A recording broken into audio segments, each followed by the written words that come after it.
Hi friends and family, welcome back to Joshi கடன். நான் உங்கள் ஜோஷி. இப்போ நீங்கள் பார்க்குறது அகல் விளக்குங்க, கார்த்திகை தீப ஸ்பெஷல்.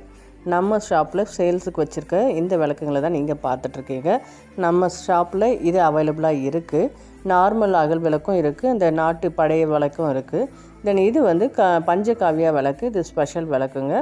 ஸோ இது வந்து இதை யூஸ் பண்ணுறவங்களுக்கு இதனுடைய பவர் என்னன்னு தெரியும். ஏன்னா இது வந்து பாசிட்டிவ் எனர்ஜி வீட்டுக்கு கொடுக்குற விளக்குன்னு சொல்லுவாங்க. இந்த பஞ்சகாவியம்னா அப்போ மாட்டுக்கு அந்த பசுமாட்டுடைய எல்லா பொருட்களும் ஒரு 5 பொருட்கள், அதாவது பால், தயிர், நெய், சாணம், கோமியம், இதனால் உருவாக்கப்பட்டதுனால தான் அந்த பஞ்சகாவியா விளக்குன்னு சொல்கிறாங்க.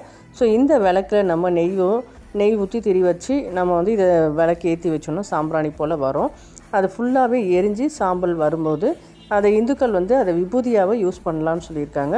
ஸோ நல்ல ஒரு பாசிட்டிவ் எனர்ஜி கொடுக்குற விளக்குன்னு சொன்னாங்க. இன்னொன்று வந்து ஒரு வீட்டில் ஒரு கெட்டது ஏதாவது ஒரு துர்சக்தி இருக்குன்னா இதை வந்து நம்ம வீட்டில் ஏற்றி வச்சோன்னா நல்ல ஒரு பாசிட்டிவ் எனர்ஜி கிடைக்கும், நெகட்டிவ் எனர்ஜியை வெளியே துரத்திடும்னு சொன்னாங்க. இன்னொன்று கணபதி ஹோமம் பண்ணுறதுக்கான நிகர் இது உண்டு அப்படின்னு சொல்லிட்டு அந்த சிஸ்டர் எனக்கு எக்ஸ்ப்ளனேஷன் கொடுத்தாங்க.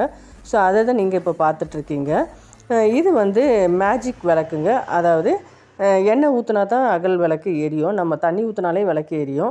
ஸோ இதுவும் நம்ம கடையில் இப்போது அவைலபிளாக இருக்குது. ஸோ யாருக்காவது நீடு இருந்தால் நம்ம பக்கத்தில் இருக்க கஸ்டமர்ஸோ சரி, இல்லை வெளியே யாராவது கஸ்டமர்ஸ் இருந்தாலும் சொல்லுங்கள். நான் உங்களுக்கு இதை வந்து சேல் பண்ணுறோம். நம்ம கடையில் அவைலபிளாக இருக்குது. அகல் விளக்கு, பஞ்சகாவியா விளக்கு, தென் வந்து இந்த மேஜிக் விளக்கும் இருக்குது.